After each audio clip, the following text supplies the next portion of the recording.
Okay, hello people of YouTube land. Hello to those that are part of Ted's Discord. Hello to the people who follow Ted and I on Twitch. And hello to whomever is listening to this on Spotify or wherever else you decide we decide to put this on. Yeah, as if it's the audience's choices that we like what we decide to put this fucking shit on. God damn it. Even with a script I can't fucking say shit right. Anyway, I'm Trinus. And I'm Ted. And this is the movie review podcast where we take a director's filmography and review each movie one by one, go over the background info of it. Afterwards, Ted gives a brief description of the plot. Then we talk about what we like and dislike about the movie. Then we rank the films. Before we get too far, Stallman, a couple of weeks ago, I know that this isn't going to get posted until like a year later, and the random dude on YouTube isn't going to see it. But a couple of weeks ago, I got a comment on YouTube on one of our Sam Raimi movies. And they were like, man, you should really make this more engaging. Just have a really big, powerful intro and a thumbnail and name it something different so that people really get engaged. And I hope for the life of me that commenter is still watching this video and understanding exactly why that is not what this podcast is. This made me so fucking happy. Anyway, please continue, Stallman. Exciting thumbnails, but have the thumbnail be like "fuck this commenter." We're kidding. He made me so happy, dude. I was like, dude, you didn't listen to a second of this because you have no idea what this is about, dude. You didn't get 4 seconds into this. You just told me my thumbnail shit. And that's so funny because, like, if you would listen to any of the content, you'd know that the thumbnail's perfect. As if he didn't see the counter. Right. But thank you for viewing, though. Seriously, and we do appreciate the feedback. But this is a bare bones operation for a reason. This is not that, dog. You got the wrong podcast. We are the Ed Wood of podcasts, okay, and we're proud of it. Good Lord. I wouldn't say that. Probably more Herschel Gordon Lewis, but because we're self-aware. God damn it! Now where was I? Oh yeah, and then we talk about what we like and dislike about the movie and rank them. And today again, we are reviewing the movies of David Fincher. And we are today breaking the first 2 rules of Fight Club by talking about Fight Club. Hell yeah, we are. How's that? How's that for like a good fucking lead-in? At least we show that we pay attention to these fucking movies. Oh man. Released September 10th, 1999 at the Venice International Film Festival, and released later in the United States of America on October 15th of the same year. Fight Club had a budget of $63 million to $65 million. It had a box office return of only $101 million, being a box office disappointment, but the movie went on to gain a huge cult following when it was released on home video. Now, for the background info, the rights to... God, how the fuck do you pronounce this guy's last name? Which guy? The author of the book. Fallonchuk? I think it's Fallonchuk. I think. Okay. I don't remember. I feel like it's Fallonchuk. Fallonchuk. I have it misspelled anyway because I couldn't remember how to fucking spell it. It's novel, but 1996 novel was picked up by 20th Century Fox, and producer Laura Ziziskin hired Jim Yules to write the script. Prior to Yules, Buck Henry was approached to write the script due to the fact that he wrote The Graduate and Zizek. Palahniuk. What? Palahniuk. I forgot. I thought it was Fallonchuk. Palahniuk. All right. Palahniuk. Okay. But anyway, Buck Henry wrote The Graduate, and apparently Laura Ziskin thought the book reminded her of The Graduate, kind of. Okay. As it. But that being said, Yules actually lobbied for the part, for the screenplay, and ended up getting it over Buck Henry. And as for the director, the first choice, guess who? For a director? Yeah. You're probably not going to get it. Oh, man. I don't know why, but it screams Michael Bay at me. Nope. Oh, man. It's going to be somebody I hate then. What? It's going to be somebody I hate. I know it. It's not going to be somebody you hate, but you're just going to be like, what? When you hear it. Peter Jackson. Okay, what the fuck, dude? Why? All right. Well, you gotta. And he was unable to do it because he was busy working on The Frighteners. So this is pre Lord of the Rings. I just feel like the narrative heavy pieces that like come from like dialogue and stuff like. Maybe I'm talking myself into. I don't know. I don't know that this is a Peter Jackson piece. I guess the initial shock. Now that I'm over with it, like okay, I get maybe why they'd want to move in that direction, but also fuck no. This is way better with David Fincher. Fuck no. Well, the thing is that you look, it's like okay, what were the movies that he did before that? I'm like, well, I know at least 3 Heavenly Creatures, which is like a comedy true crime movie. And then prior to that, it's Meet the Feebles and Dead Alive and Bad Taste, which 2 of them are horror comedies, and Meet the Feebles is, like a fucked up parody of the Muppets. None of these movies are like Fight Club. Yeah, it doesn't scream like suspense, big twist. Yeah, no, I don't. Yeah, okay.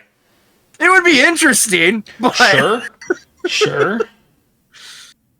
That being said, since he was busy working on The Frighteners, other directors were considered, including Bryan Singer, who didn't read the novel, so therefore they're like, yeah, you gotta read the novel, otherwise you're not gonna get what the fuck this movie's about. Yeah, fair. And so he didn't get it. Danny Boyle, who read the book, but chose to like go for like a different project. Then there was David O. Russell, who read the book, but didn't understand the story, so he said no. Yeah. Okay. And then comes in David Fincher, who already wanted to direct an adaptation of the novel and was actually planning on purchasing the rights to like the movie from like the author, only to find out that the film rights were already, sold. Okay. And basically went up to 20th Century. Like, he goes, hey, I want to direct this movie. And I really like the book. And due to his enthusiasm, he got the job. This feels right up Fincher's alley based on the last couple we watched. Yeah, he said one of the reasons why he liked it was how he kind of interpreted Project Mayhem was like fascism without a direction. Interesting. Okay. Yeah. And he's not the only one that kind of got like an interpretation that this was kind of like a commentary on like European fascism, more so like with like Mussolini as opposed to right. I having read the novel, I guess like it's more so the uber machismo is what they're talking about. I mean, yeah, I mean the whole storyline is based on the like destructive aspects of toxic masculinity. So like, yeah, I get it, right? Like, I understand that. I guess I never equated it with fascism because like the portrayal of it is so much more anarchist. But I guess the regimented nature of it, I guess, like that makes sense. Yeah, I'd argue it's more nihilist, but the thing, and I will make the commentary once we get into like likes and dislikes, but like some things with like nihilism, like someone that's like kind of like a nihilism that's kind of like in the neutral thing, can be like pushed on either side of like, you know, the political spectrum, left or right. Sure. You know, it just depends on what ends up influencing that person, which we can get into later, but, you know, just for keeping on task. Sure. And when we go into casting, 2 actors were in contention of the role of Tyler Durden, the head of, you know, Project Mayhem and Fight Club. Well, one of 2 heads for Fight Club. We'll get there. Yeah. And that is Brad Pitt, who got the part, and Russell Crowe. Okay. I don't know that I hate that as much as, like, I probably should. I hate it either. I was just hoping that you were just going to go fighting around the world with Russell Crowe. I mean, yeah. But no, I don't. I thought you were gonna do that South Park reference, and I was gonna laugh hysterically. But I think Brad Pitt is still the correct choice. I think he does that unhinged, like, machismo, like you mentioned, a little bit better than Russell Crowe, right? Like, but I don't know that I hate that. Yeah. That being said, the studio went with Brad Pitt because he was a bigger name, and Pitt wanted to do the movie because he wanted like a film to bounce back his career after the box office disappointment. Meet Joe Black. Okay. Which fair. Nailed it.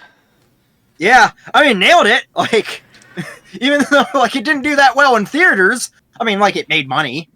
There's no way he's not still earning some form of syndication off of this. Yeah.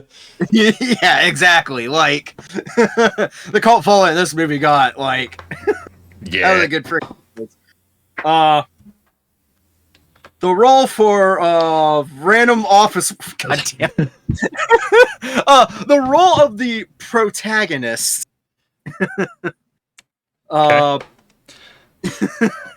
Is that approval? I mean, I feel like you could have also. Yeah, we'll get there. I have a point to make later. Just say Edward Norton's role was originally considered for Matt Damon.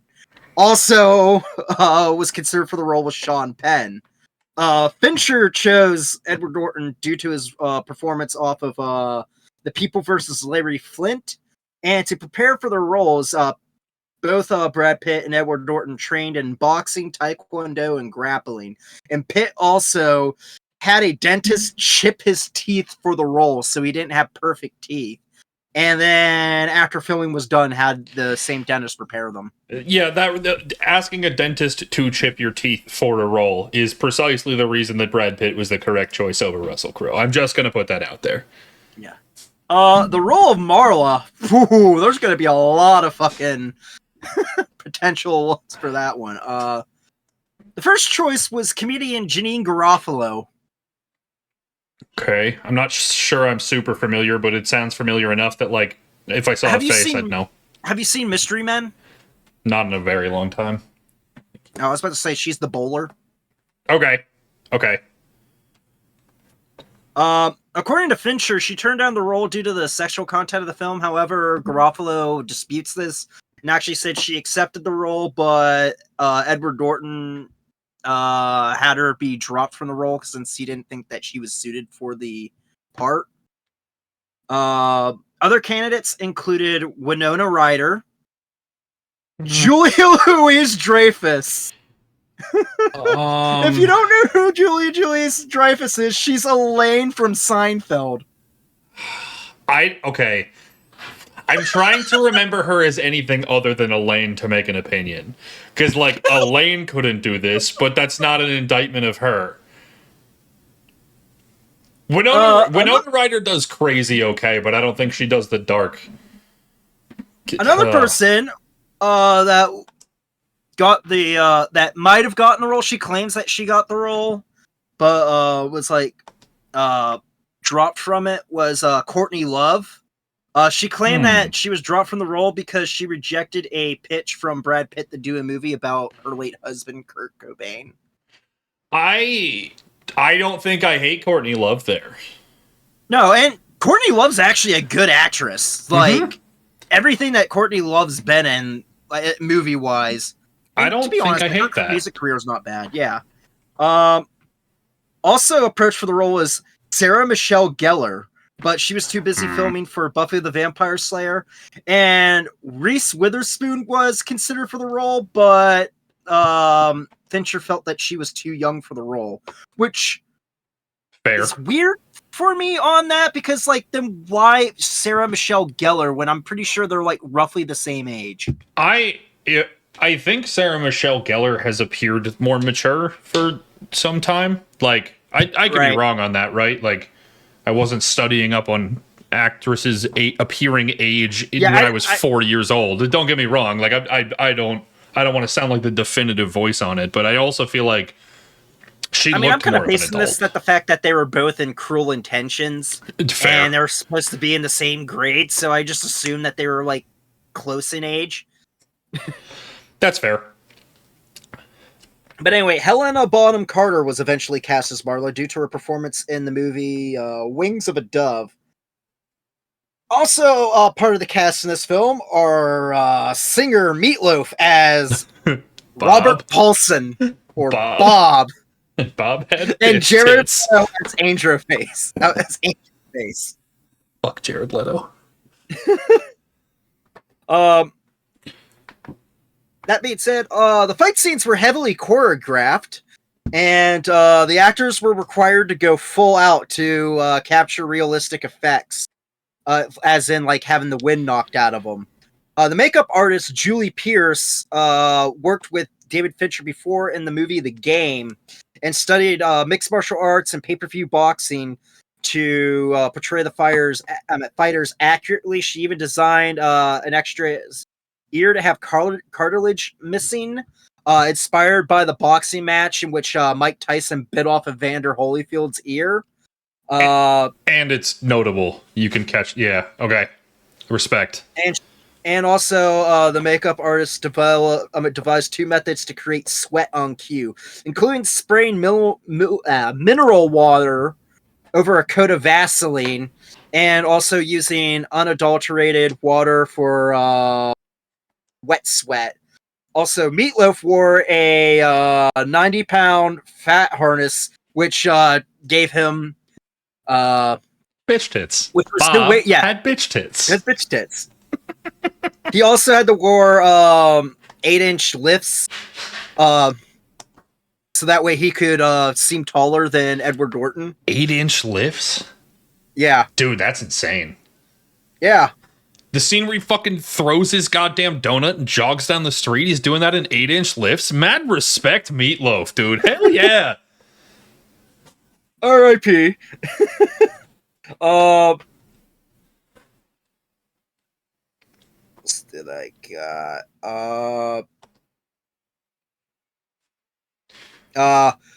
Palahniuk actually liked the movie and actually thought it was like a more streamlined version of telling the story than what he did with the book. I concur. And also Fincher included the homoerotic overtones of the novel in the movie in order to make the audience uncomfortable. Not as over the top as you might imagine from the way that Stallman said that sentence, but they're definitely there. Yeah, they're definitely there. Like, if you're looking for them, you can pick it up, but you can easily miss them. That being said, we're gonna go into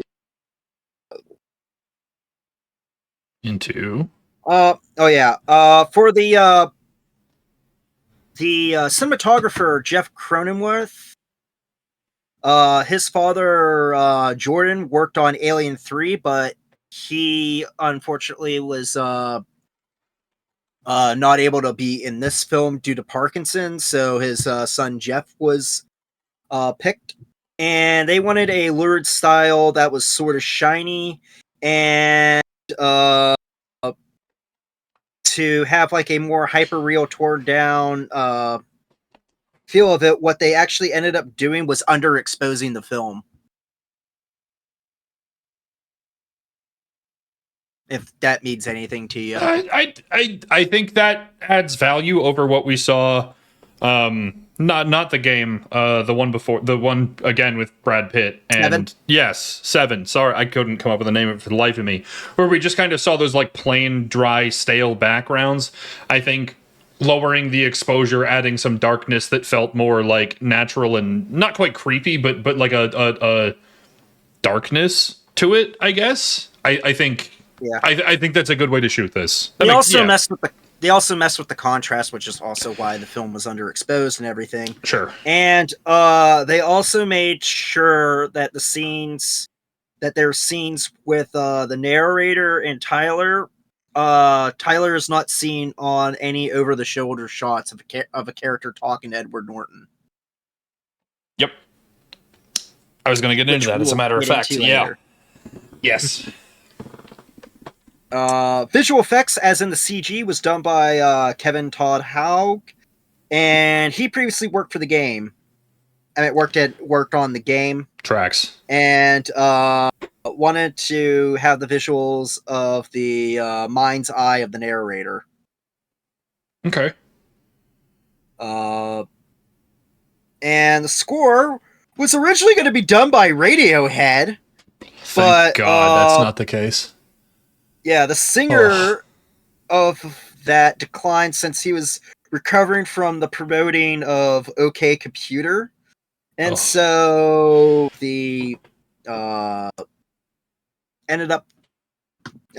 score ended up being written by the breakbeat producing duo, the Dust Brothers, with Pixies' Where Is My Mind played on the climax. We're going to go into marketing, why this movie actually kind of not did great in theaters. The movie, I mean, the 20th Century Fox didn't know how to fucking market this. And admittedly, not like, to when like they saw it, they were just like, "What do we?" Yeah, not to like give them an out, right? But also like, there's not a really good way to say this is a movie worth watching with a gigantic, massive twist without telling you that there's a giant, massive twist, right? Like, I get why this is hard to promote.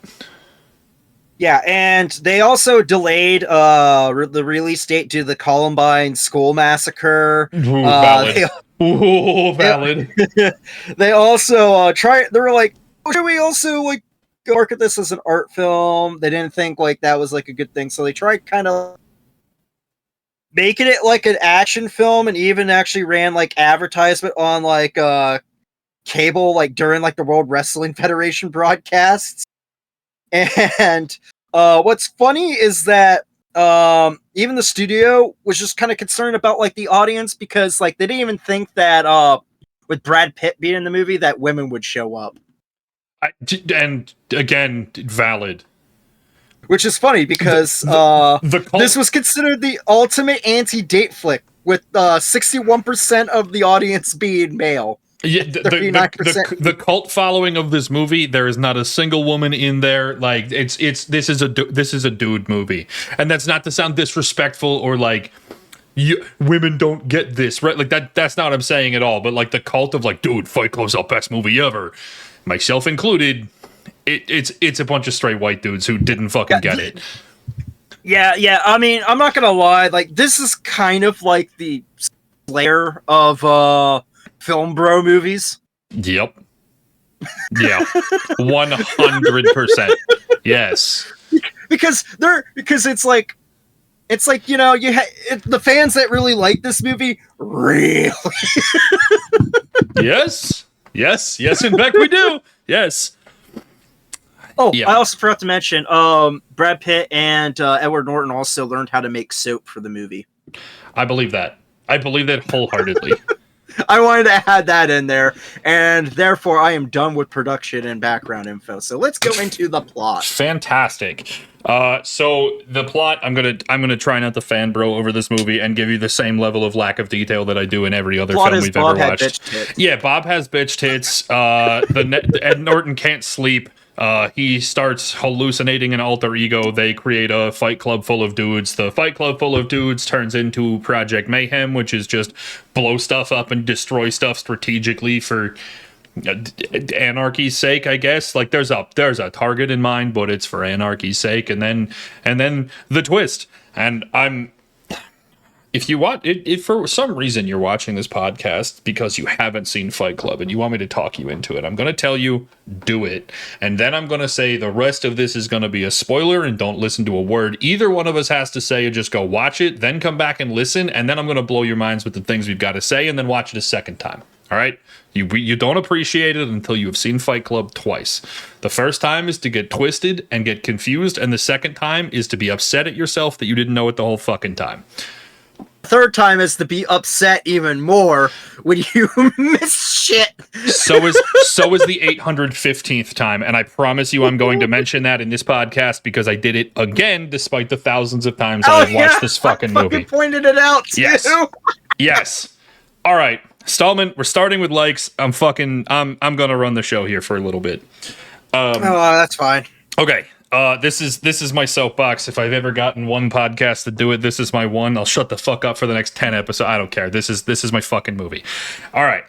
The first place that I want to start is the same place that we start almost every time we do likes and talk about the cinematography because I think it's phenomenal in this movie. Oh my fucking god! Like the direction, the camera angles, the lighting, the sound, everything in this movie is fucking perfectly done. In terms of the art of making a movie.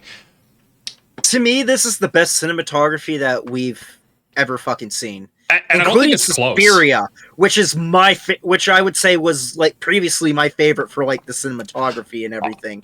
Mainly just because I really like the bright fucking colors. But like with this, like you mentioned earlier, right? I'm gonna come back to Fincher because I think, dude, this is a mastercraft. Even if it's not his masterpiece, because I'm not as familiar with his works as I was with other directors, right? Like I'm to this point, this is a mastercraft. There is nothing that you should change. You mentioned earlier in the background that like you can't see Brad Pitt over Ed Norton's shoulder ever. Yeah, that's a concerted direction based on where they're going with the movie, right? They throw in all of these tiny little ad-libs and details because they're important, right? The lighting, the set, like, man, the sound of the thwaps on a punch, you know they're fake. It's definitely not the sound of a punch, but the thwap makes it feel meaty, makes it feel real, makes it feel like somebody's experiencing pain, and that's important. When they're just loose sounds and there's a fight going on in the background that isn't the thing that you're focused on because they're scanning through the crowd, they're much less pronounced. When it's fucking Jared Leto getting beaten to a fucking bloody pulp, you hear the smack of his skin hitting his muscles, even though it's definitely faked. Like, everything about this movie is flawless. From costume design to makeup to dialogue, everything is in the exact correct place. There is not a crumb in this movie that doesn't hit exactly the note that they want to. And I think that for that, the cinematography needs to get, like, dude, if there's a tier above A+, they hit it and then they doubled it. Like, oh my, terrific. Like, oh my fucking god. Like, I also even like the select shots that are just picked and everything. Like, there's a couple sequences that like really stand out, especially when it comes to like lighting, how the camera is like panning and like dolling and like moving and everything. It's like the scene where they're actually like the lineup of like all the members of Fight Club going down into like the basement. Mm-hmm. It's just like everybody is like has like a distinct look to them that you could point like even like the couple extras out, and everybody just looks like they're all fucking kind of like badass in this moment, or like projecting how they want other people to see them as.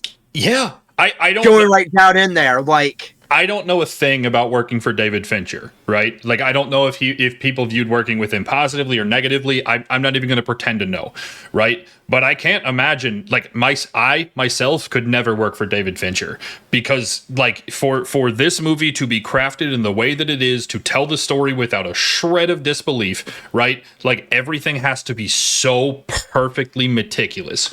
All credits to the author of the novel for setting up the story, but I think in terms of the movie, Fincher deserves so much more of that credit because he took the perspective that's in mind, the storytelling, the art of making a compelling story and giving you the twist as a viewer. And also to make sure that there's not one place that you can go back and watch it and be like, oh, they fucked it up. They fucked it up. They didn't do it right. They gave it away right here. They did it wrong. Right. This isn't a coffee cup that's left on the scene in season 8 of Game of Thrones. Right.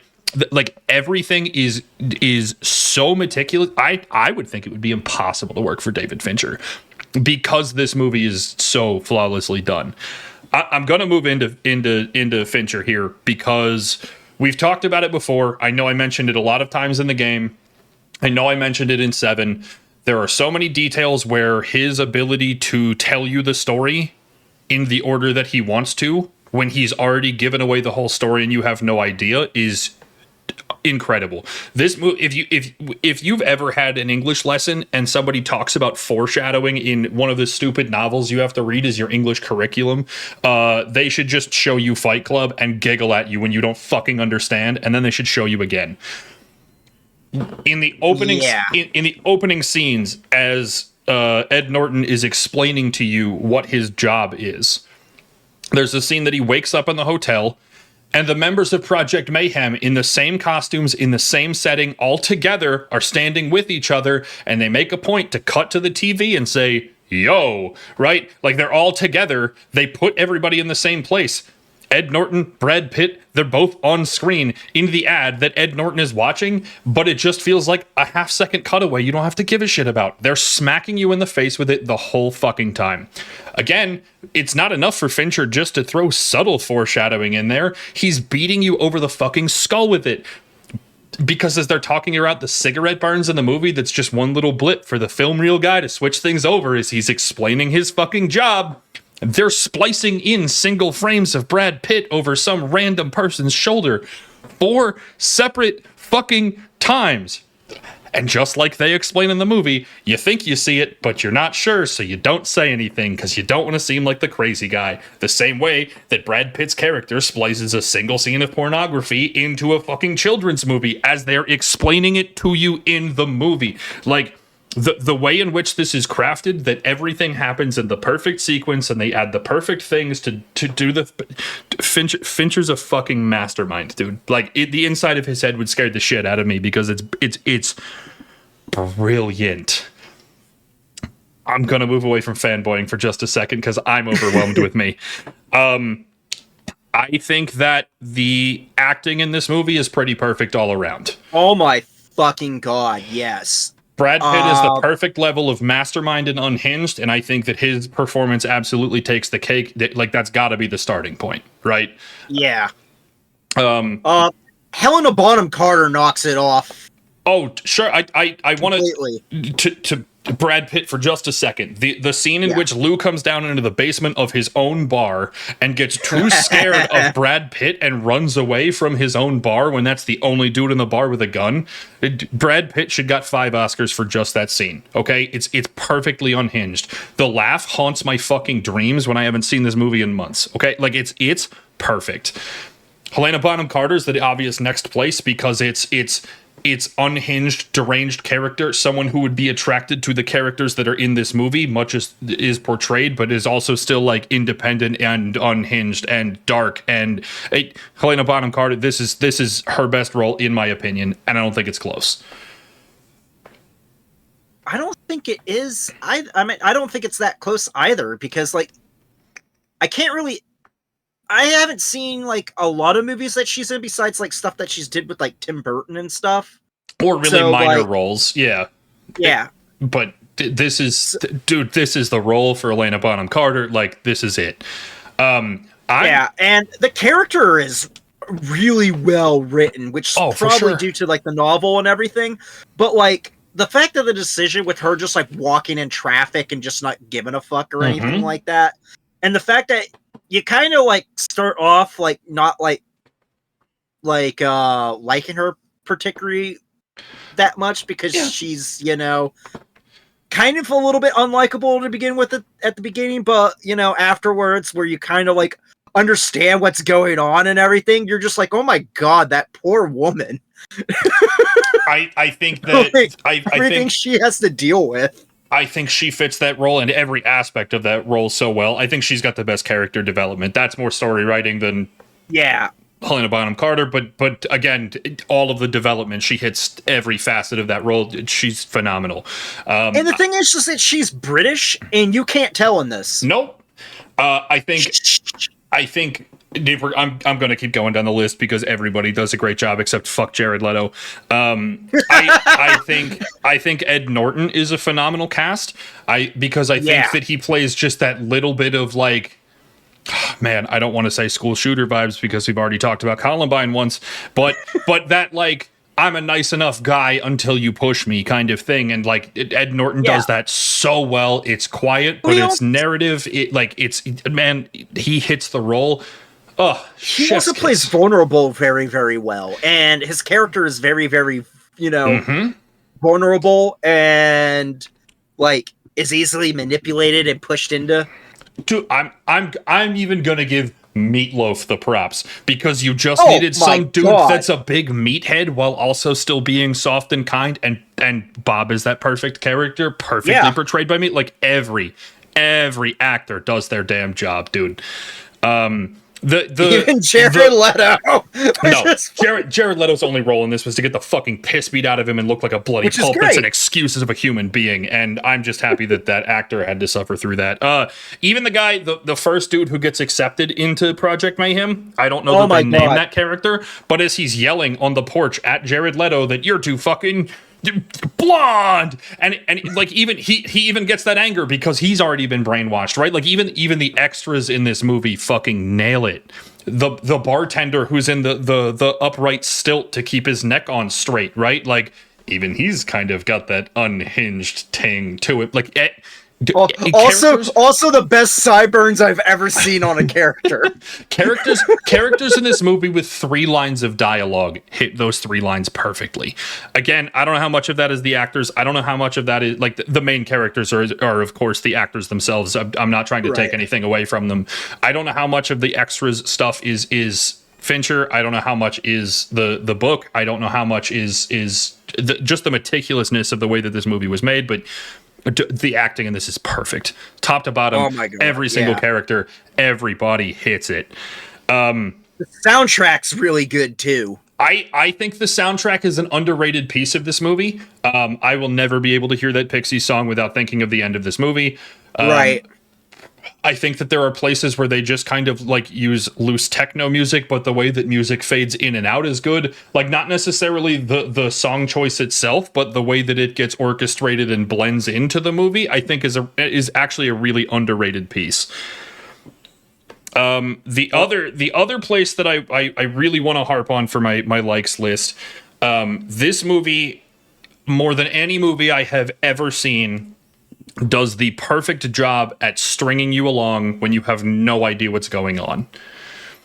Yeah. The twist in this movie comes in at about an hour and a half.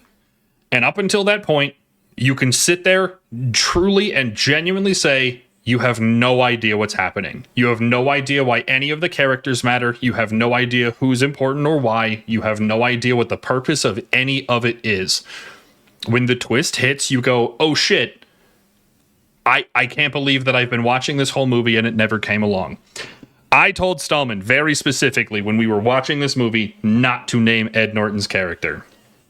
If you guys have watched to this point and listened to my soapbox, if you are watching this podcast to this point and you can tell me the name of Ed Norton's character, I'll buy you a t-shirt. I will put my face on your chest. I will buy you a t-shirt like today.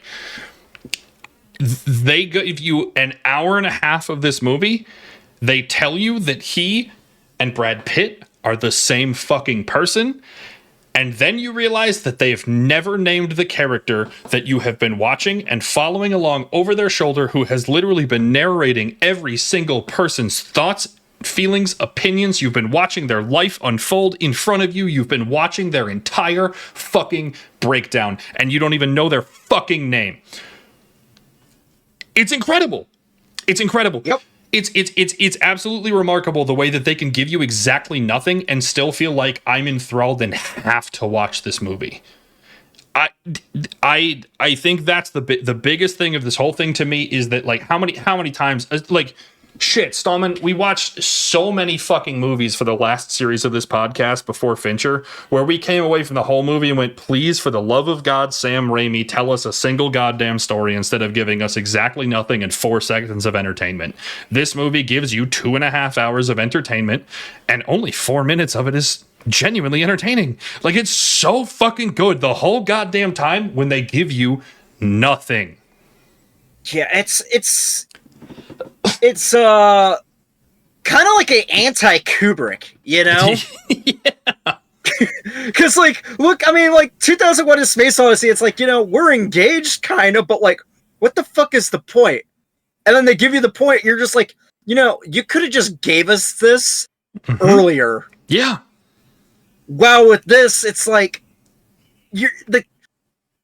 because, like, when Kubrick leaves out information, it's not a twist.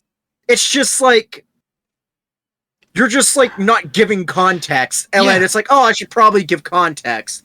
Well, this, it's like an actual freaking twist that you're like, oh shit. The opening to this movie, Ed Norton has a gun in his mouth, about to die at the hands of Brad Pitt. They give you so much context that is enthralling for exactly no reason until 2 hours into this movie when you see the same gun in Ed Norton's mouth at the exact same point and he says, I think this is about where we picked up. It's such a throwaway line compared to everything that happens in this movie. And if you're only like 3/4 of the way paying attention, you don't even remember that happened. And you've been hooked this whole motherfucking time. Yeah. It's incredible. The one last place I'm going to leave my likes list before I promise I'm turning over the floor. I think the ending of this movie is absolutely phenomenal in the reassociating you to reality. Yeah. So this whole movie, I don't want to say that there's buy-in, that there's suspension of disbelief. Like I don't. Obviously, this movie is a work of fiction, but I think that like you can kind of get wrapped up in people's lives and the way that this movie happens, who people are, and that discovery into the climax of the movie, I think can be kind of jarring. At the end of the movie, Ed Norton realizes that because they're the same person, the gun that's in his mouth is actually in his hand because it's not in Brad Pitt's hand. Brad Pitt doesn't exist. He shoots himself in the mouth to kill the ego that is Brad Pitt, and then the people that he was leading as the cult leader as Brad Pitt, he's now leading as Ed Norton, because the metaphor that is the ending of that movie, right? Like that realizing that like, oh, this shit's not real and they weren't buying it, was two different people that looked different. The metaphor is he's killed the ego, he's now figuring out his role in the world. I think is the perfect like reassociation from holy shit, film, two different people, how does he solve this, into like, okay, don't be a fascist piece of shit that tries to blow up the world.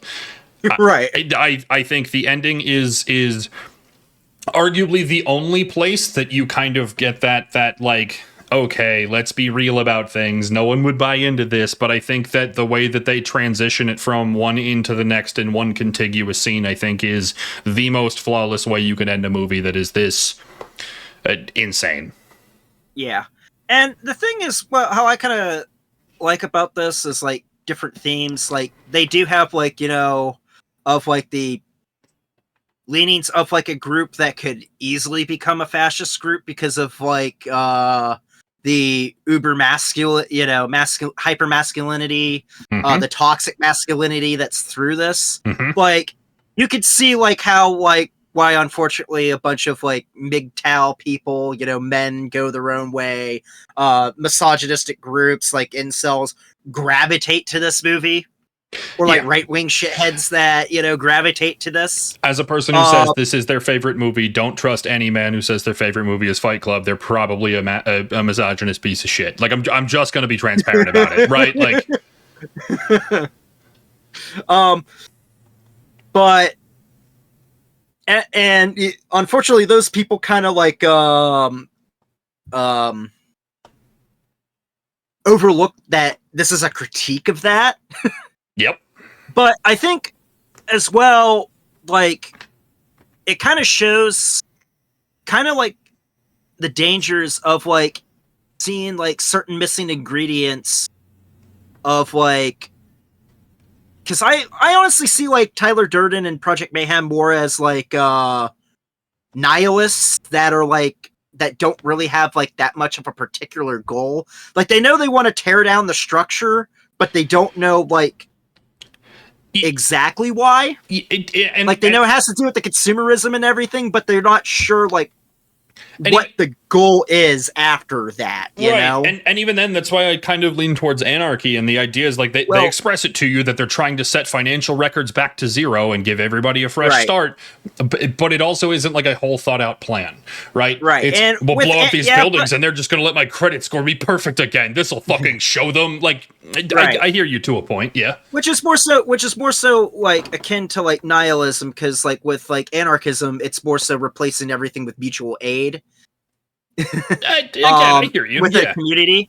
But my point is that with that being seeing like a neutral, like, you know, center, like nihilist group that can go either way, you knowing like how each, you know, side with like, you know, whether it be like somebody like falling over to like the anarchist side, the on the right, or like the authoritarian left with like being like, you know, a tanky, which, you know, if you don't know what that is, Stalinist or Maoist, would be considered like, you know, was what kind of like a derogatory term for them.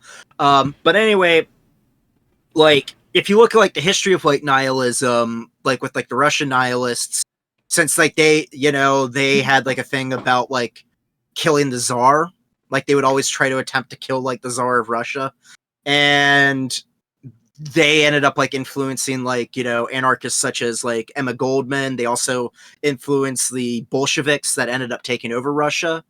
So you have like from like the left side, and then for like nihilistic stuff of like Nietzsche, you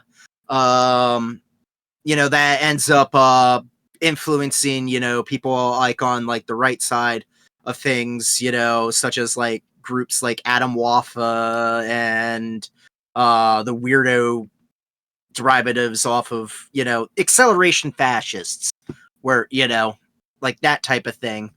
And I actually even looked at Reddit and actually looked at things. It's like people like debating what exactly like Tyler Durden is. And the funny thing is that when you said anarchist and stuff, someone actually wrote on there anpriv, which is, you know, anarcho-primitivism, which is Ted Kaczynski. Which, at the same time, kind of makes a little bit of sense, because, like, he was caught in the 90s. Yeah. And this was written in 96. I think it was published in 96, yeah. Yeah, and I'm not sure if, like, the Unabomber was caught then or not, but, like, you know, with them trying to, like, get rid of, like... I mean, they're not specifically going after technology, but, like, it almost seems kind of there. And the thing is that really what kind of makes Project Mayhem dangerous is that they have the they just need the right person to get in their ear to steer it just a certain way.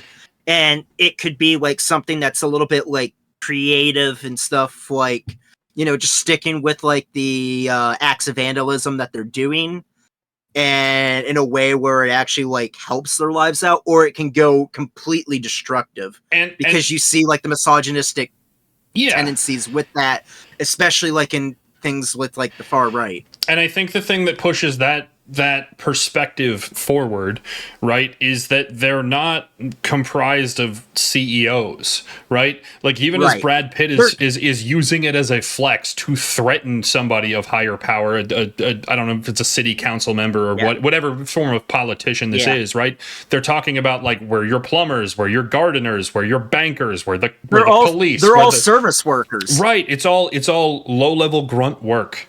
And that's the people that are rallying behind this anarchism, this nihilism, this takeover, restart, fuck the establishment. Yeah, 100%. And if that's it for likes, I know I took up a lot. I mean, it's gonna. I mean, the sad thing is, I mean, the crazy thing about this movie is that, you know, looking back at like how things have like happened now with like the weird corners of the internet and everything, and like with how like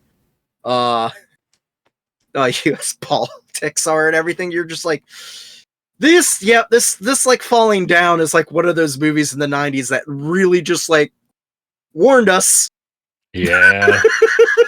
Yeah, if you're looking for deeper meaning, yeah, like I think this movie was like a hey, pay attention, dummies, and they were a little early, 25 years or so, but they got there. They got there.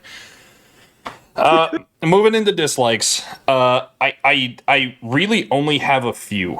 And most of them are smaller things. I did mention earlier that I was going to talk about the place where I noticed something new that happens in this movie, and I think it's very important to mention it here in my dislikes.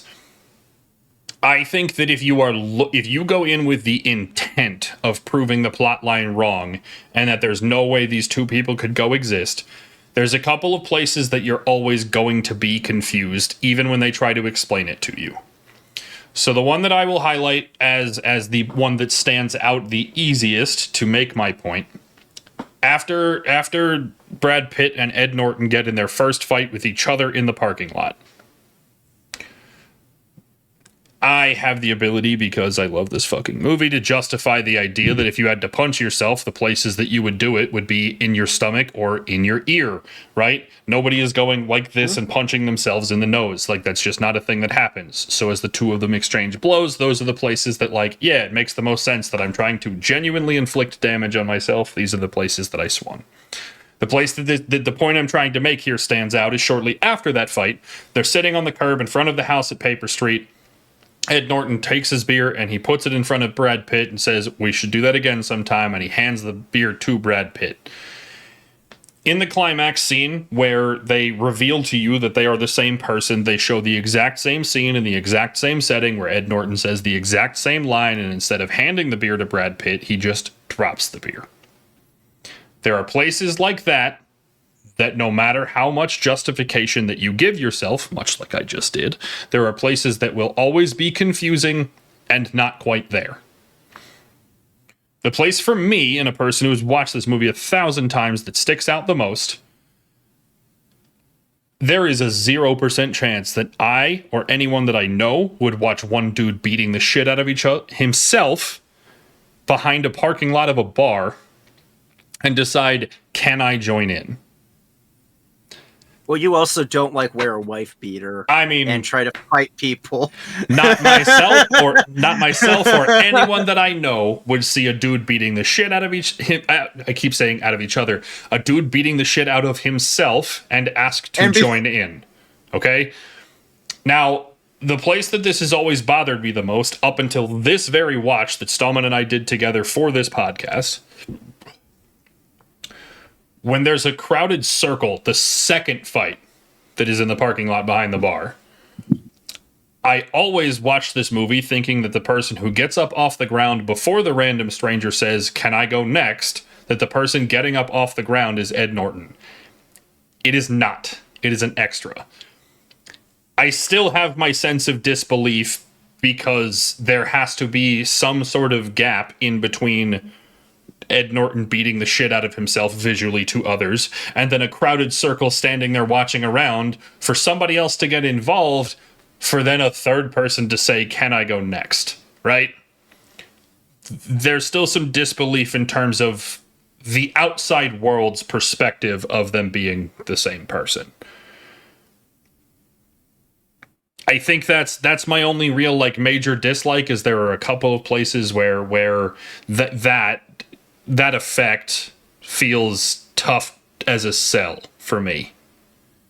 See, yeah, I mean, to me, I'm kind of okay with it a bit, because when they show the three guys coming out of the bar, and then who would see Edward Norton beating the shit out of himself, you see them kind of smirking and laughing as if they were kind of amused. So sure. I would think it would be funny too if I left the bar and saw a dude in the parking lot beating the shit out of himself, but there's no chance of getting involved. But the sad thing is with me, I don't live in a, shall we say, a civilized place. Probably a little bit more civilized than Delaware, maybe? Question mark? Yeah, that's my other dislike. It happens in Delaware. Fucking hell. I always thought it happened in New York. I didn't realize that it was in Delaware. It is in But fact. but like I could picture people seeing somebody like beat the shit out of themselves and like just be like, I'm used. Even hey, like, you need a sparring partner? man, even like scum of the earth that would go and join in and beating the shit out of the dude, they're not looking for a fight. Those are the same people that would scramble when somebody else walks up, right? And like that's the part where it's hard for me to like give that full buy-in. I think the idea that like the way in which they portray two separate characters that you eventually learn are one, I think okay. Two scenes in this make it better for me. I mean, I agree that 9 times out of 10 that would never work out.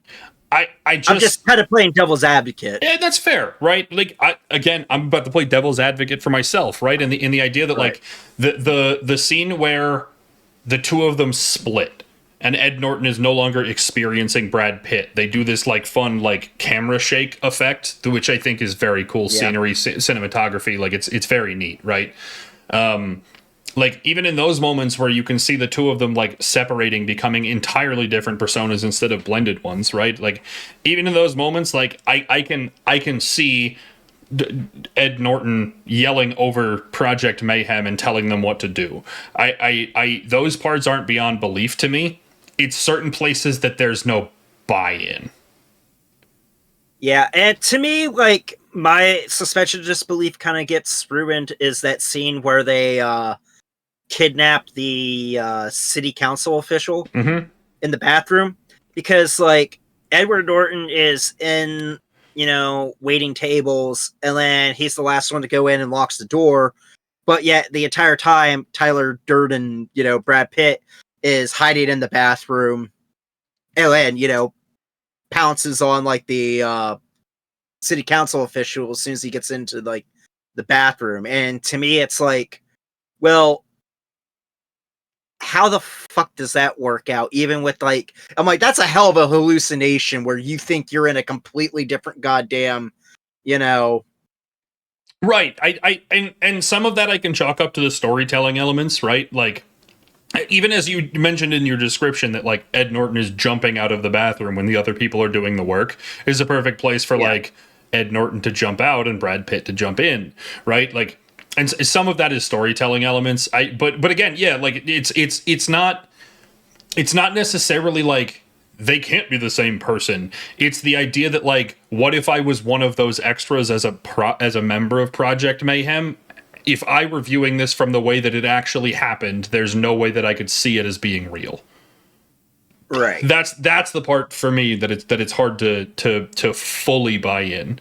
But realistically, I think that like if I'm going to give it its fair shake, right, that I think that like the elements of telling the story and the elements of needing that twist for the movie instead of just telling you on the front end Brad Pitt isn't real, he's a hallucination, right? Like if because of the way that they have to like make it into a movie, I think you kind of have to forgive it, even if it is a failure of disbelief. Yeah, and to me, like it doesn't like ruin the movie for me. I mean, God, there's like there's worse shit that we've seen on this podcast, God. And also the James Bond podcast that haven't ruined the movies for us. Yeah, no, it's not at all a negative. I mean, like it's a detraction. I don't want to call it a negative. I still think this is ultimately the closest I will ever watch to a perfect film.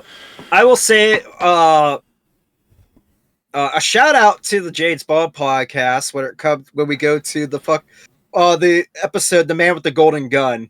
If the fucking slide whistle on the fucking like most awesome freaking like car stunt jump ever done, realistically, actually physically done, which gets ruined by a slide whistle, if that movie was not ruined for Ted. Yeah, real. Like I said, I we're not gonna bitch about like stuff about this ruining. Yeah, real.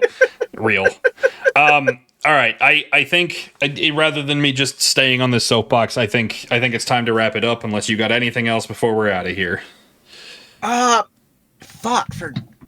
think I only kind of gave my one dislike about it because like there's really not the thing is that the only thing I could really come back negative on this is that just there's some people that watch this movie that don't get the point. But that's not necessarily the movie's fault. Yeah, no. For people just being stupid. No, in terms of watching the movie, I think that's more of a critique on the audience than it is on anything to do within the film itself. I think this is as close as you can possibly get to a perfect movie. And I don't say that because it's my favorite. I say that like genuinely, like I think everything in this is done exactly the way it needs to be done. Again, shout out to David Fincher. With that, real quick for rankings, I know mine's easy, so I'm just going to send it. This is first. It will always be first. I don't see anything dethroning this ever from any list we've ever done. It's such a good fucking movie. Yeah, this is number one for me as well. This isn't my favorite movie, but it's up there. I will say that I wasn't sure if I would actually like this more than the game, just because of how well the game was done. But like, I really kind of forgot how meticulous like Fight Club actually is, and how like, yeah, that's what Ted said. It's basically like a perfect movie. And everything the game does well, this just does the same thing better. Even if it, like, I don't know how you even measure it. The game was phenomenal. I was impressed by that movie. This does it all better. This is easily like the best movie that we've seen on this podcast, bar none. Like, I loved the game. I loved Tenet. Like, we've watched things that I've genuinely adored as movies in this podcast. Nothing touches the quality that Fight Club is. It simply just doesn't. Yeah.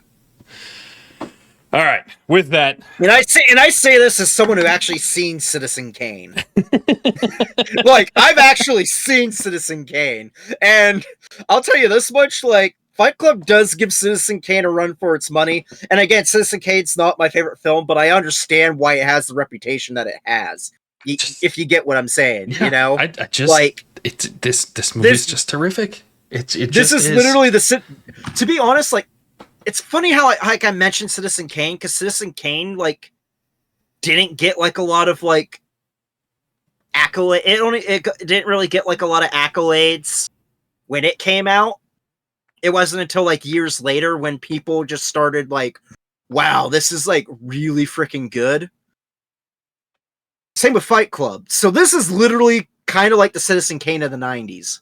Oh, that felt like a disgusting sentence, but it's hard to disagree with you. Anyway, I think this is the place where we're going to wrap it up. We've gone long. I've been on a fucking soapbox. I goddamn fucking love this movie. As always, you should go watch this movie. Come back to the review afterwards. But dude, go watch this one. If I ever give a movie an endorsement, it's going to be this one.